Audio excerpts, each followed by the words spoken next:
Bolsonaro foi denunciado por um crime que não existe. São momentos tristes que passa o Brasil. Se alguém pode ser denunciado, processado e preso por uma peça tão frágil, com erros jurídicos graves, contradições, erros materiais, inverdades, então qualquer um pode ser perseguido. Aqui é um erro muito grave. O Ministério Público Federal está denunciando pessoas por atos que não estavam previstos na lei. Agora vamos entrar detalhadamente nos atos em que o Ministério Público considera criminoso, com base, inacreditavelmente, numa lei que não estava em vigor nos atos em que ela menciona. Olha só, é importante dar relevo a que os tipos penais do artigo 359-L e 359-M do Código Penal. Repito, na data dos fatos, a lei ainda não estava em vigor. Dos atos executórios voltados à restrição dos poderes constitucionais e deposição do governo legitimamente eleito. A live do dia 29/7/2021.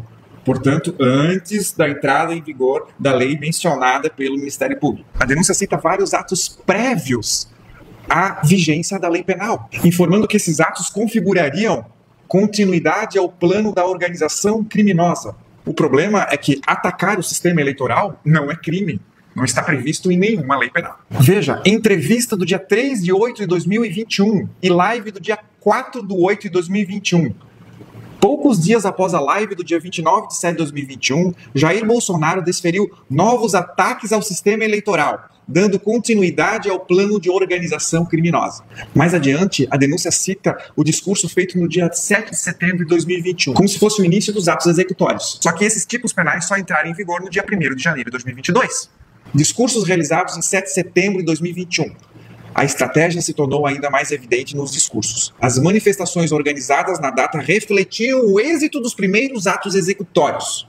Ao todo, a denúncia se dedica a 33 páginas para descrever atos supostamente criminosos que não eram tipos penais antes do dia 1º de janeiro de 2022. Portanto, não estavam em vigor. Isso é muito grave. Até a PEC do voto impresso fez parte da trama golpista identificada pelo Ministério Público Federal. E mais, ele errou no texto o resultado da votação. Veja só. A corrente que pretendia que o sistema fosse suplantado não somente deixou de conseguir o número mínimo de votos na Câmara dos Deputados para o êxito da proposta, 308 votos favoráveis, como recebeu mais votos contrários, 229, do que de aprovação, 218. Pessoal, basta dar um Google para ver o resultado correto da votação. Eu votei e estava lá. Um erro material tão elementar coloca em dúvida a quantidade de zelo colocado num documento tão importante, oficial, pelo mais alto grau do Ministério Público do nosso país. Aliás, será que eu serei considerado cúmplice porque votei favorável à proposta? Na sequência, a denúncia fala que a consumação do artigo 359-M ocorreu quando Bolsonaro colocou em dúvida o sistema eleitoral brasileiro. Diz a denúncia, a consumação do crime do artigo 359-M do Código Penal, tentar depor, por meio de violência ou grave ameaça, o governo legitimamente constituído,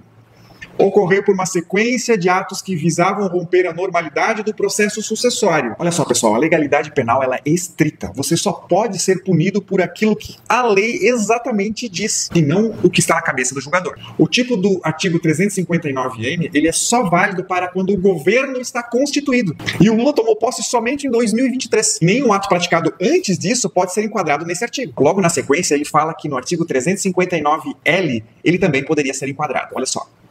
Os denunciados também encadearam ações para abolir violentamente o Estado Democrático de Direito, artigo 359-L do Código Penal.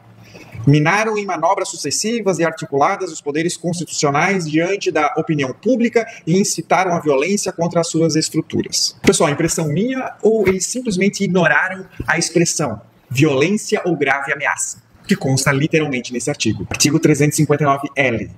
Tentar, com emprego de violência ou grave ameaça, abolir o Estado Democrático de Direito, impedindo ou restringindo o exercício dos poderes constitucionais. Agora vem um ponto interessante. Em 2013, o STF julgou um caso em que o assaltante chegou na lateral do carro e, aos berros, exigiu e arrancou o celular da vítima. Sabe o que o STF fez? Ele considerou que não houve violência e grave ameaça e descaracterizou o artigo 157 do Código Penal, que significa justamente subtrair coisa alheia com violência e grave ameaça. Olha só, abre aspas, o criminoso não ameaçou a vítima, não fez uso de nenhum tipo de arma, bem como não praticou qualquer agressão física. Ele apenas gritou com a vítima para que ela lhe entregasse seus pertences. Não sou eu que estou inventando, são as palavras do ministro relator Luiz Fux. no acórdão do HC número 117819 de Minas Gerais. Agora me responda uma coisa, como 12 anos depois, o mesmo tribunal poderia interpretar o termo violência ou grave ameaça de um jeito diferente? Como alguém gritando e arrancando o celular de alguém não é violência e grave ameaça,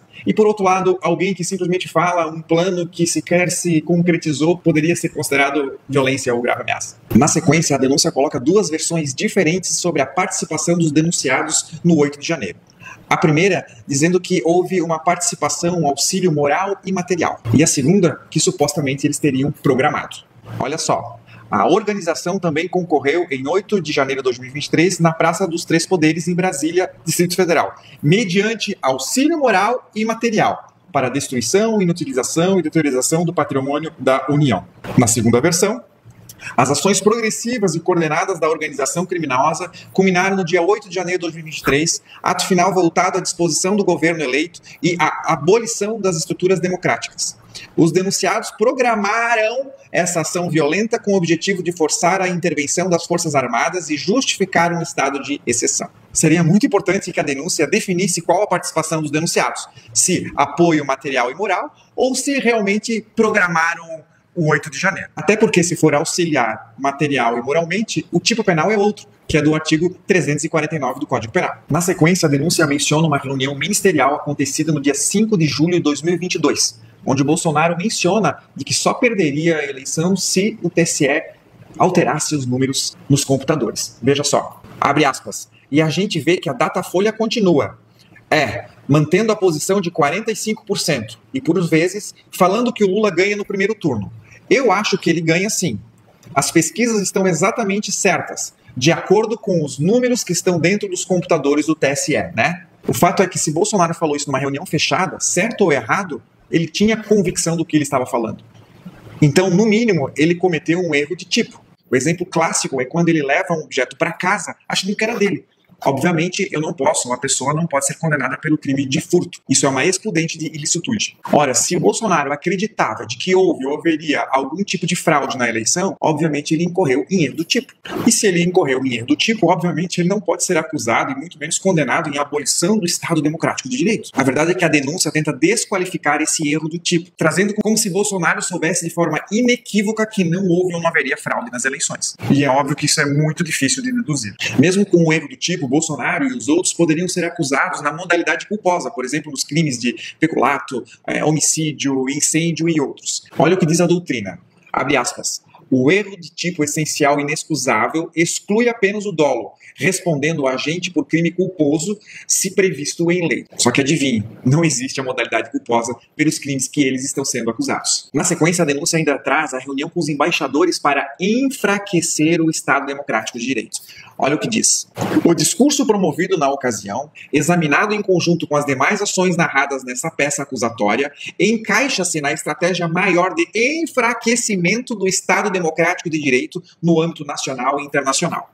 O artigo não fala em enfraquecer. Diz o artigo 359-L, abre aspas, tentar, com emprego de violência ou grave ameaça, abolir o Estado Democrático de Direito, impedindo ou restringindo o exercício dos poderes constitucionais. Isso é muito preocupante, porque a literalidade de uma lei aprovada por representantes de 200 milhões de habitantes não pode valer menos do que uma interpretação elástica feita por um jurista. Na sequência da denúncia, cita o plano Punhal Verde-Amarelo, onde supostamente se pretendia matar o Moraes, o Alckmin e o Lula. E aí se utilizou de codinomes, Jeca e Joca.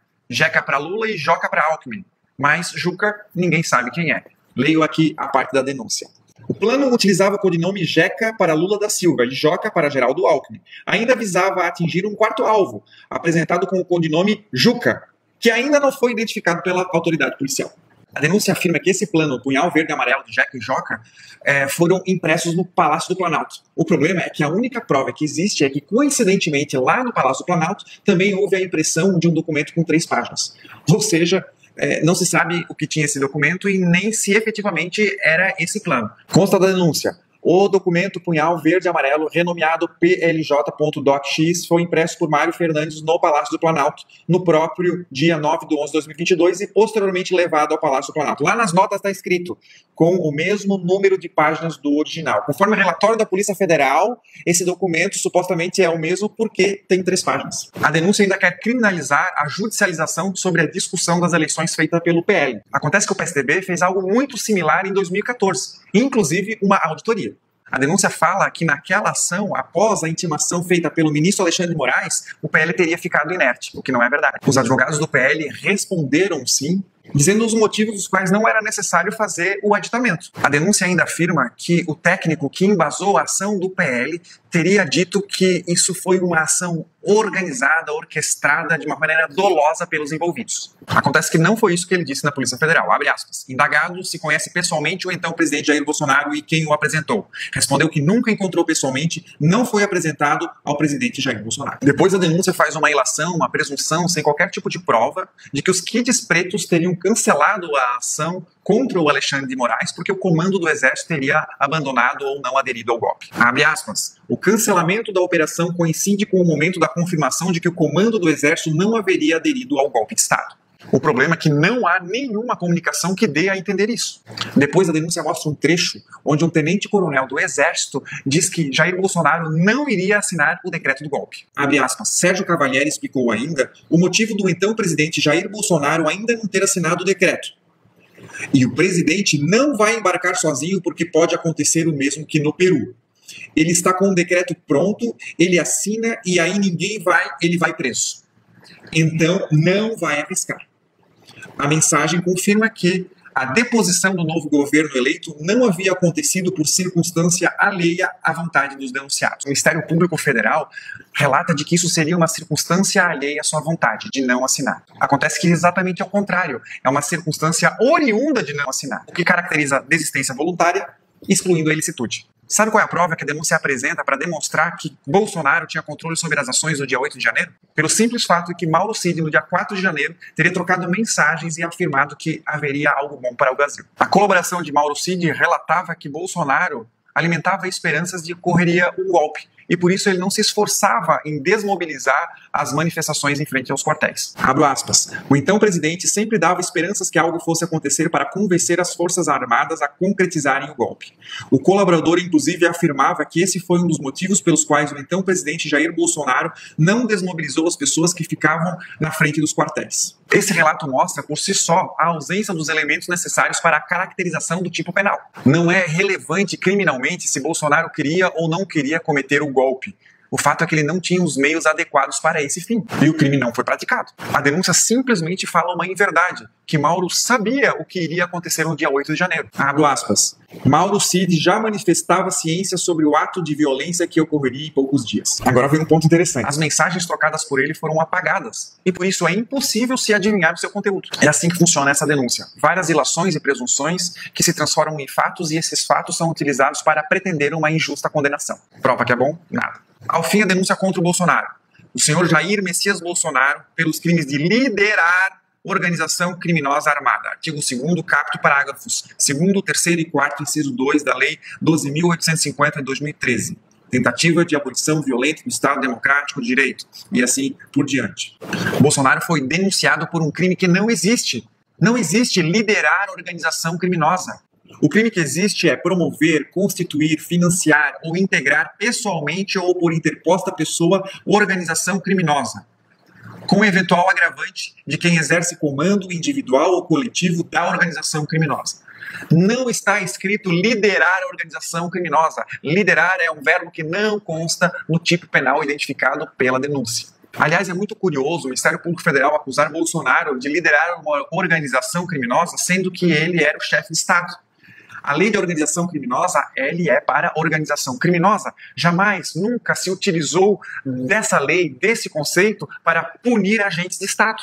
Ele não era um agente duplo, obviamente. Além disso, Bolsonaro também foi denunciado pelos crimes de dano e deterioração do patrimônio público. O problema é que, por ocasião do dia 8 de janeiro, Bolsonaro estava nos Estados Unidos, não estava em Brasília, a milhares de quilômetros de distância. E aí, das duas, uma. Ou o Ministério Público Federal apresenta ou irá apresentar provas concretas de alguma interceptação telefônica, vídeo, papel, documento de que comprove essa ligação, ou então ele tem um poder telepático mágico de quebrar patrimônio à distância. É rir para não chorar. São momentos tristes que passa o Brasil. Se alguém pode ser denunciado, processado e preso com uma denúncia com vários erros materiais, contradições, relações, ausência de provas, então qualquer pessoa poderia ser perseguida por qualquer motivo. Obrigado a você que me assistiu até aqui e fique com